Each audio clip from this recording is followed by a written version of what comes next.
بسم اللہ الرحمن الرحیم یستخفون من الناس ولا یستخفون من اللہ صدق اللہ العلی العظیم وصدق رسولہ النبی الامین المختار الکریم الرؤوف الرحیم۔ لائق صد احترام معزز و مکرم علماء کرام، سادات ذوی الاحترام، حاضرین و حاضرات سنی اجتماع، آئیے ہم اور آپ مل کر انتہائی احترام و عقیدت کے ساتھ حضور سید المرسلین، خاتم الانبیاء، شفیع المذنبین، رحمت للعالمین، خاتم المعصومین، راحت العاشقین، صلی اللہ تعالی علیہ وآلہ واصحابہ وبارک وسلم کی بارگاہ میں اپنی غلامی کا ثبوت دے، اور جس طریقے سے میں پڑھا ہوں میرے ساتھ مل کر مرد حضرات بآواز بلند اور خواتین آہستہ آواز میں نذرانۂ محبت پیش کریں۔ الصلاۃ والسلام علیک یا رسول اللہ، الصلاۃ والسلام علیک یا حبیب اللہ، الصلاۃ والسلام علیک یا نبی اللہ، وعلی آلک واصحابک یا نور اللہ، صلی اللہ تعالی علیہ وسلم۔ علم اسلام کا اونچا کیا احمد رضا خان نے، علم اسلام کا اونچا کیا احمد رضا خان نے، متاع دین پر پہرا دیا احمد رضا خان نے۔ دوستان محترم، آج کا یہ سنی اجتماع ڈابا کی سرزمین پر امام عشق و محبت امام احمد رضا خان محدث بریلوی علیہ الرحمہ کی یاد میں منعقد ہیں۔ اللہ کریم ان کے فیضان سے ہم سبوں کو مالا مال فرمائیں۔ دوستان محترم، ایک اہم موضوع کی طرف آج کی اس گفتگو میں آپ کی توجہ دلانا چاہتا ہوں۔ دوستان محترم، اگر ہم ایئرپورٹ پر جاتے ہیں، ریلوے اسٹیشن پر جاتے ہیں، بس ڈیپو پر جاتے ہیں، یا بڑے بڑے شہروں میں جب ہم پہنچتے ہیں تو شفا خانے، دواخانوں میں، پولیس محکموں میں اور دیگر اس طرح کی کئی جگہوں پر دیواروں پر ہمیں یہ لکھا ہوا نظر آتا ہے کہ کیمرے کی آنکھ آپ کو دیکھ رہی ہیں، آپ کیمرے کی نگاہ میں ہو، کیمرے کی نگاہ آپ کو دیکھ رہی ہیں۔ جب ایک انسان ایئرپورٹ پر، ریلوے اسٹیشنوں پر یا اس طریقے سے دواخانوں، شفاخانوں میں اور دیگر جگہوں پر جب دیواروں پر لکھا ہوا یہ بورڈ پڑھتا ہے، فوراً سنبھل جاتا ہے، اپنی عادت و اطوار کو درست کر لیتا ہے، ہر دیوار پر تھوکتا نہیں، ہر جگہ جوتے نہیں نکالتا، ہر جگہ جوتے پہن کر نہیں چلتا۔ یوں جیسے ہی انسان کسی جگہ اس بات کا احساس کر لیتا ہے کہ مجھے کوئی دیکھ رہا ہے، تو فوراً ہی انسان وہاں سنبھل جاتا ہے، اپنے آپ کو بری عادتوں اور بری حرکتوں سے بچا لیتا ہے۔ دوستان محترم، دنیا کے اندر کوئی کیمرے کی آنکھ ہو یا کسی انسان کی آنکھ ہو، اس کے حوالے سے ہم میں سے ہر کوئی شخص اتنا ضرور جانتا ہے کہ کیمرے کی آنکھ ہر وقت ہمیں نہیں دیکھتی ہیں، دنیا کے انسان کی آنکھ ہر وقت ہمیں نہیں دیکھتی ہیں، کیمرے کی آنکھ ہمیں ہر جگہ نہیں دیکھتی ہیں، ہر وقت نہیں دیکھتی ہیں، ہمارے ظاہر کو دیکھتی ہیں تو ہمارے باطن کو نہیں دیکھتی، ہمارے چہرے کو دیکھتی ہیں تو دل کی نیتوں کو نہیں دیکھتی، دن کے اجالے میں دیکھتی ہیں تو رات کے اندھیرے میں نہیں دیکھتی۔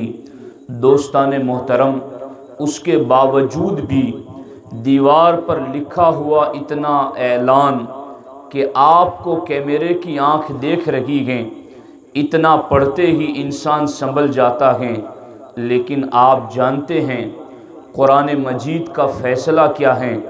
ان اللہ کان علیکم رقیبا، اللہ ہر گھڑی تمہیں دیکھ رہا ہے۔ مومن کا ایمان ہے کہ اللہ ہر گھڑی ہمیں دیکھ رہا ہے۔ دنیا میں وہ انسان کسی انسان کو دیکھتا ہے جو آنکھ والا ہو اور قریب بھی ہو، متوجہ ہو، لیکن اگر کوئی شخص دور ہو تو وہ نہیں دیکھ سکتا ہے۔ لیکن اللہ جل شانہ کی شان یہ ہے کہ وہ رب قرآن مجید میں ارشاد فرماتا ہے، نحن اقرب الیہ من حبل الورید، ہم ہر انسان کی شہ رگ سے زیادہ اس کے قریب ہیں۔ وہ رب اتنا قریب ہیں کہ ہماری جسم و جان سے زیادہ ہم سے قریب ہیں۔ جب انسان دور ہوتا ہے تو کسی کو نہیں دیکھ پاتا، لیکن رب کی شان یہ ہے وہ شہ رگ سے بھی زیادہ قریب ہیں، اور اس رب کے لیے کوئی چیز دور نہیں ہے، وہ قریب کو بھی دیکھتا ہے، وہ دور کو بھی دیکھتا ہے، وہ چھوٹے کو بھی دیکھتا ہے، وہ بڑے کو بھی دیکھتا ہے، بلکہ اس رب کے دیکھنے کی شان یہ ہے، قرآن ارشاد فرماتا ہے، یعلم خائنۃ الاعین وما تخفی الصدور، انسان کی آنکھیں جو خیانت کرتی ہیں، چوری چھپ کے انسان کسی پر بدنگاہی کرتا ہے، رب فرماتا ہے اللہ وہ ہے جو تمہاری نگاہوں کی خیانت کو بھی دیکھ رہا ہے، وما تخفی الصدور، اللہ وہ ہے جو تم نے اپنے دلوں میں چھپا کے رکھا ہے، رب اسے بھی دیکھ رہا ہے۔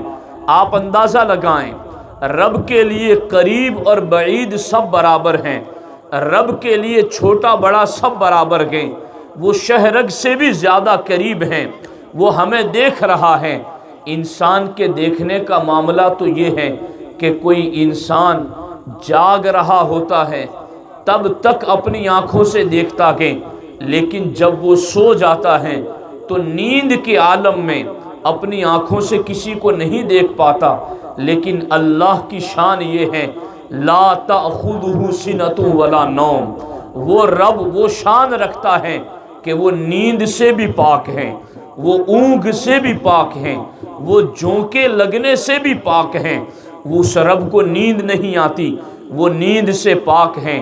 انسان سو جاتا ہے تو نہیں دیکھتا، لیکن رب تو نیند سے پاک ہیں، اونگ سے پاک ہیں، ہر گھڑی قریب ہیں۔ اس لیے یاد رکھنا، قرآن مجید میں رب ارشاد فرماتا ہے یستخفون من الناس، یہ لوگ انسانوں سے چھپ جاتے ہیں، ولا یستخفون من اللہ، لیکن اللہ سے نہیں چھپ سکتے ہیں، اللہ کی نگاہ قدرت سے نہیں چھپ سکتے ہیں۔ یاد رکھنا، ایک کیمرے کے حوالے سے یہ بتا دیا جائے کہ تم کیمرے کی آنکھ میں ہو، کیمرے کی نگاہ تمہیں دیکھ رہی ہے، بس اتنا تصور انسان کو بری حرکتوں سے بچا لیتا ہے۔ تو جس مومن کے دل کے اندر یہ تصور جم جائے، جس مومن کے دل کے اندر یہ عقیدہ راسخ اور مضبوط ہو جائے کہ میرا رب مجھے دیکھ رہا ہے، تو پھر آپ جانتے ہیں یہ تصور انسان کی زندگی پر کیا اثرات مرتب کرتا ہے۔ اللہ اکبر! جو انسان اپنے دل و دماغ کے اندر اس بات کو مضبوطی کے ساتھ بٹھا لے کہ میرا رب دن کے اجالے میں بھی دیکھتا ہے، رات کے اندھیرے میں بھی دیکھتا ہے، دور کو بھی دیکھتا ہے، قریب کو بھی دیکھتا ہے، ظاہر کو بھی دیکھتا ہے، باطن کو بھی دیکھتا ہے، نگاہوں کی خیانت کو بھی دیکھتا ہے، دلوں کے وسوسوں کو بھی دیکھتا ہے۔ جس مومن کے دل و دماغ کے اندر یہ تصور مضبوط ہو جائے تو یہ تصور ظالم کو ظلم سے بچا لے گا، خائن کو خیانت سے بچا لے گا، دھوکہ دینے والے کو دھوکہ دہی سے بچا لے گا، چور کو چوری سے بچا لے گا، زانی کو زنا سے بچا لے گا، بد عملی کرنے والے کو بد عملی سے بچا لے گا، انسان کو ہر قسم کے گناہ سے بچا لے گا۔ اسی لیے تو امام اہل سنت ارشاد فرماتے گئے، جس لوگوں سے چھپ کر کیے جس کے گناہ وہ خبردار ہے کیا ہونا ہے، اوروں سے انسانوں سے چھپ کر جس رب کے گناہ کیے وہ رب تو خبردار ہے، اب کیا ہونا ہے وہ رب جانتا ہے۔ اس لیے یاد رکھنا، ہمیں یہ تصور دیا گیا ہے کہ ہمارا رب ہمیں دیکھ رہا کہ آج تو بچہ ہوتا ہے، جوان ہوتا ہے، بزرگ اور بوڑھا ہوتا کہ کھیت کھلیان سے گزرتے ہوئے کسی کے کھیت کا نقصان کرتا ہے، بس چاروں طرف نظر ڈال دیتا ہے، کھیت کا مالک نہیں دیکھ رہا کہ کسی کے گھر کے قریب سے گزرتا ہے، کسی کو نقصان پہنچانا چاہتا ہے، دیکھ لیتا ہے کوئی مجھے دیکھ تو نہیں رہا، پھر فوراً نقصان کی بات کر جاتا ہے۔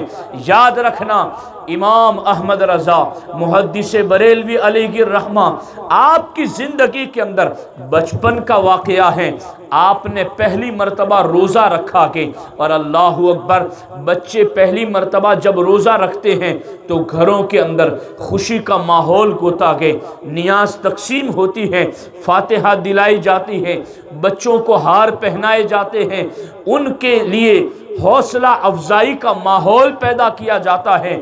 امام احمد رضا نے اپنے بچپن کے اندر پہلی مرتبہ روزہ رکھا ہے، اللہ اکبر، پورے خاندان اعلیٰ حضرت میں خوشیوں کا ماحول ہے، کھانے پک رہے ہیں، عمدہ سے عمدہ چیزیں بنائی جا رہی ہیں، لیکن اللہ اکبر، امام احمد رضا کا ابھی بچپن کا زمانہ ہے، ابھی آپ پر روزہ فرض نہیں ہوا، ابھی آپ بالغ نہیں ہوئے، نابالغی کی عمر کے اندر پہلی مرتبہ روزہ رکھا ہے، لیکن اللہ اکبر، سخت دھوپ ہے، دوپہر کا وقت ہے، دھوپ کے موسم میں پہلی مرتبہ روزہ رکھا، دن بھی بہت لمبا ہے، اللہ اکبر، دوپہر ہوتے ہوتے بچپن میں اعلیٰ حضرت کے منہ پر ہوائیاں اڑنے لگی، بھوک اور پیاس کی شدت کی وجہ سے چہرے پر بھوک اور پیاس کے آثار نظر آنے لگے۔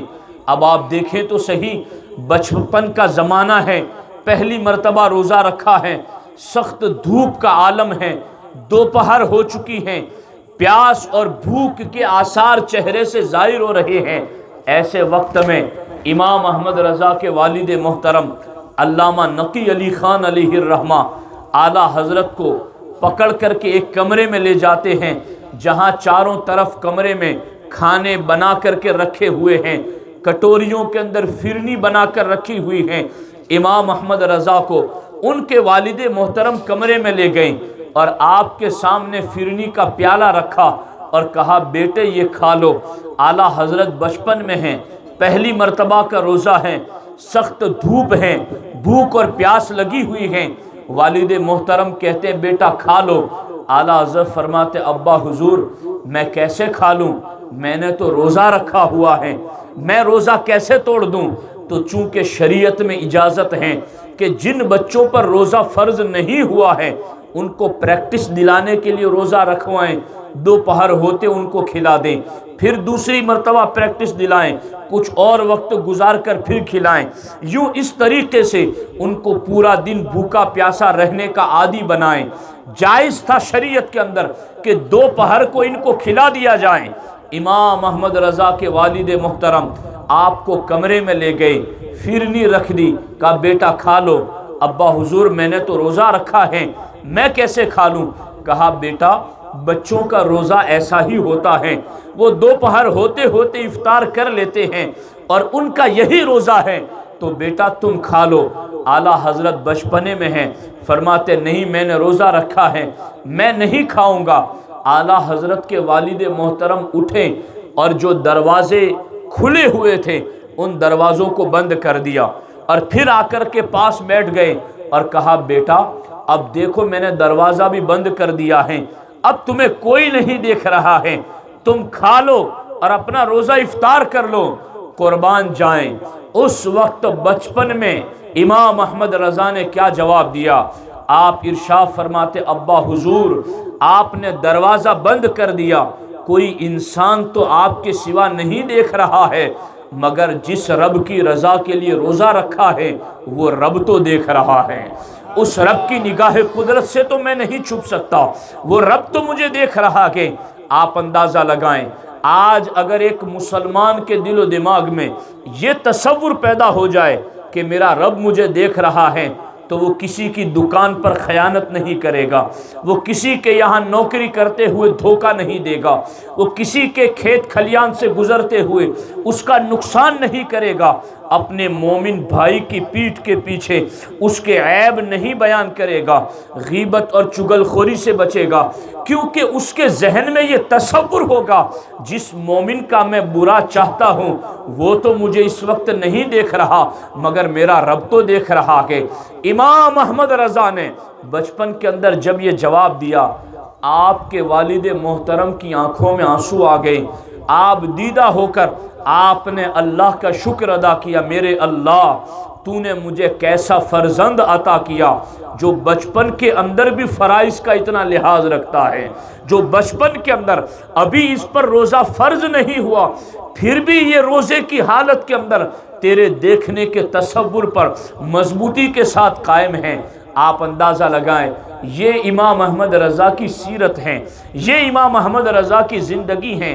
آج کا مسلمان جوان ہو یا بزرگ ہو، مرد ہو یا عورت ہو، چھوٹا ہو یا بڑا ہو، میں یقین کے ساتھ کہتا ہوں اگر آج کے اس سنی اجتماع سے ہم میں سے ہر شخص نے اس بات کو دل و دماغ میں مضبوطی کے ساتھ بٹھا لیا کہ ہم کہیں بھی رہیں، بند کمرے میں ہو یا کھلے میدان میں ہو، ہمارا رب ہمیں دیکھ رہا ہے، اگر یہ تصور جم جائے گا تو انشاءاللہ یہی تصور مومن کو ہر گناہ سے بچا لے گا، مومن کو ہر بدی سے بچا لے گا۔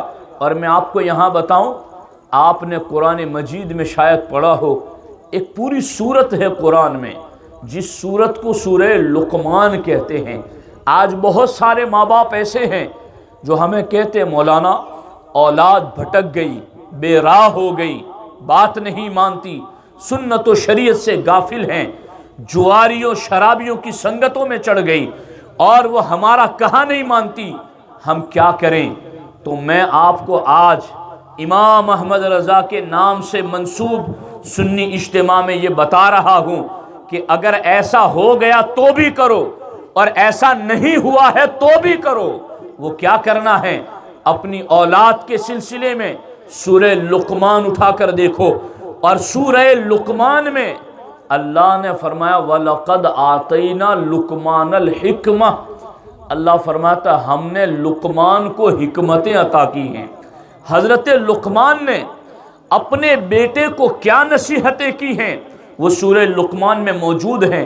آپ اس سورہ لقمان کو پڑھیے، اس کا ترجمہ پڑھیے، اس کی تفسیر پڑھیے، اور کبھی کبھی موقع مل جائیں اپنے بیٹوں کو بٹھا کر کے قرآن کی وہ آیتیں سنا دیں جن میں ایک باپ نے اپنے بیٹے کو نصیحت کی تھی، حضرت لقمان نے اپنے بیٹے کو نصیحت کی تھی۔ ان نصیحتوں میں سے ایک نصیحت آج میں آپ کے سامنے رکھنا چاہتا ہوں، توجہ ہے آپ لوگوں کی، دھیان ہے آپ کا، سننا دھیان کے ساتھ۔ یہ وہ کام کی باتیں ہیں کہ ان پر گرہ باندھ لی تو قبر تک خوشبو آتی رہے گی، قبر اندھیری کی جگہ نور میں بدل جائے گی، بدبوؤں کی جگہ خوشبوؤں میں بدل جائے گی، قبر اکیلے پن کی بجائے نورانی جین اور روحانی جین کی مونس و غمخوار ہونے کی مددگار بن جائے گی۔ غور کرنا اس چیز پر۔